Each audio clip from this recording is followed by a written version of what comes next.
Hello good morning students. तो आज हम आप लोगों के लिए लेके आए हैं क्लास 12th का एक chapter I have a dream का समरी। आपके लिए बहुत ही हेल्पफुल होगा। तो देखिए आगे हम बढ़ते हैं। देखिए हमारा चैप्टर क्या बोलता है इस समरी में। आई हैव अ ड्रीम को सबसे पहले समझते हैं। इनके लेखक हैं मार्टिन लूथर किंग। देखिए क्या बोलते हैं। I have a dream is a important speech. This speech is written by Martin Luther King. I have a dream जो एक बहुत ही महत्वपूर्ण भाषण है जो मार्टिन लूथर किंग महोदय के द्वारा लिखा गया है। अब देखिए आई have a dream is an unforgettable speech. I have a dream जो एक भाषण है वो मतलब कभी भूलने लायक नहीं है। अविश्वसनीय जिस तरह हम लोग कहते हैं उस तरह जिसे ना भूला जा सके, अनफॉरगेटेबल जिसे ना भूला, वैसा भाषण है। Delivered by Martin Luther King to millions of American blacks and white on August 28 of 1963। ये जो भाषण है मार्टिन लूथर किंग महोदय के द्वारा अमेरिका में दिया गया था, जो किस बात पर आधारित था, तो गोरे लोग और काले लोग पे बात पर आधारित था। और ये भाषण कब दिया गया, तो 28 अगस्त 1963 ईस्वी को दिया गया था। आगे देखिए इन्होंने क्या बोला है। इन्होंने इस भाषण बोला है, this speech represents the hope and dreams for all American. ये जो भाषण था मार्टिन लूथर किंग का, ये एक ऐसा भाषण था जो सभी लोगों के लिए एक आशा की किरण जगी। क्योंकि पहले अमेरिका में क्या होता था, जो गोरे लोग होते थे और जो काले लोग होते थे उनके बीच इतना डिस्क्रिमिनेशन था, इतना उन लोगों के विवाद था, वो एक दूसरे को इतना हे दृष्टि से देखते थे कि उनमें बात नहीं बन पाता था, जिसके कारण इन लोगों के बीच में एक आशा की किरण जगी मार्टिन लूथर किंग के द्वारा। इन्होंने भाषण दिया और भाषण के कारण क्रांति आई। अपने देश में देख लीजिए, नेता लोग भाषण देते, भाषण से ही क्रांति आई। इसी तरह एक बहुत ही अच्छे आदमी उभर कर निकले अमेरिका के मार्टिन लूथर किंग, और उन्होंने गोरे और काले लोगों के बीच जो विवाद हो रहा था उनको हटाने का इन्होंने प्रयास किया। देखिए who have been struggling for their right and freedoms.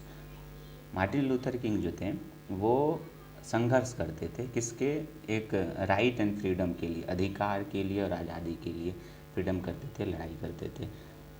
So the American constitution and the declaration of independence have promised equal rights, justice and freedom to all the black and whites।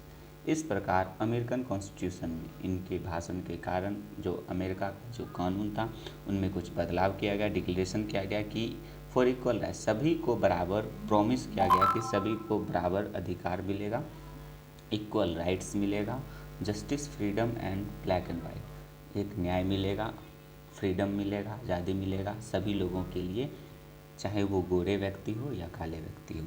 तो इन बातों के लिए होता है। आगे देखिए इन्होंने क्या बोला है। देखिए in American society there is still strong racial discrimination, injustice, hatred and other inequalities between white and black. In American society, American समाज में there is still strong racial discrimination. उस समय क्या होता था, अमेरिकन समाज बहुत ही ज़्यादा भेदभाव था किन के बीच में, तो गोरे और काले लोगों के बीच में। इनजस्टिस हैटर्ड, इनजस्टिस अन्याय भी लोग करते थे, ज़बरदस्ती काले लोगों से काम करवाते थे। तो ये सब जो विभिन्न विभिन्न प्रकार का जो भेदभाव था, इन सब चीज़ को लेकर उनमें एक भेदभाव जैसा माहौल बन गया था, जिनको हटाने का प्रयास कर रहे थे हमारे मार्टिन लूथर किंग साहब। देखिए क्या बोलते हैं आगे। The blacks are hated, neglected and tortured in practice. काले लोग को ये आदत बन चुकी थी हेटेड, नफरत से देखने का। काले लोग को हमेशा नफरत से देखा जाता था, नेगलेक्ट मतलब नकार दिया जाता था, टॉर्चर प्रताड़ित किया जाता था। ये उनकी स्वभाव में हो गया था गोरे लोगों कि वो काले लोगों को क्या करे, प्रताड़ित करे। ऐसा तो समाज में तो ऐसा होना नहीं चाहिए। आगे देखिए क्या बोल रहे हैं। इन अमेरिकन सोसाइटी, हमारे जो उस समय का जो अमेरिकन सोसाइटी था, अमेरिकी समाज जो था, there is still strong racial discrimination, justice and there inequalities between white and black. बहुत ज़्यादा उन लोगों के बीच में, गोरे और काले लोगों के बीच में, उस समाज में, अमेरिकन समाज में बहुत ज़्यादा इनजस्टिस, अन्याय था, अन्याय हो रहा था गोरे और काले लोगों से। हैटर्ड, नफरत करते थे वे लोग, इनइक्वलिटी, असमानता मानते थे गोरे और काले लोगों के बीच में।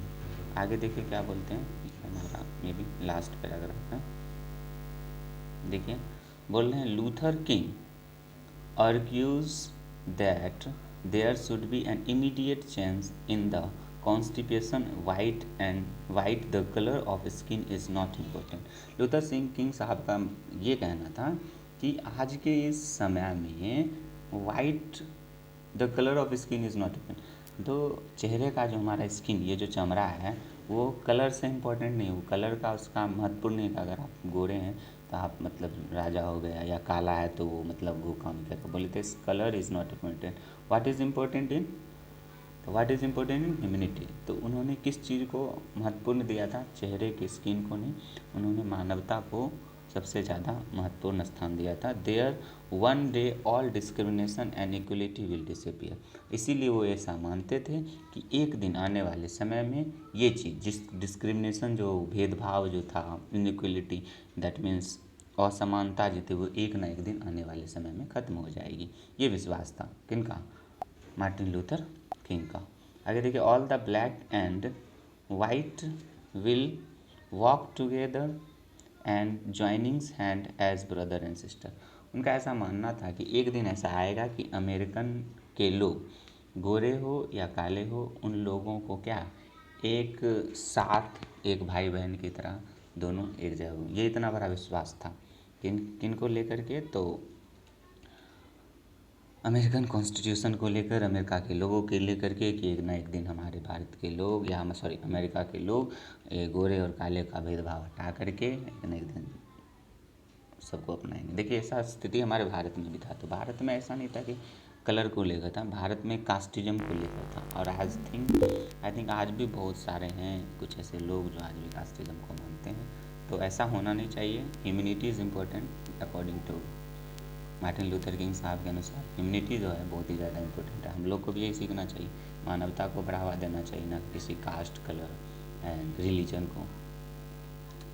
सो अगर आपको ये वीडियो पसंद आए तो लाइक कीजिए और अपने दोस्तों के साथ शेयर कीजिए। Thank you.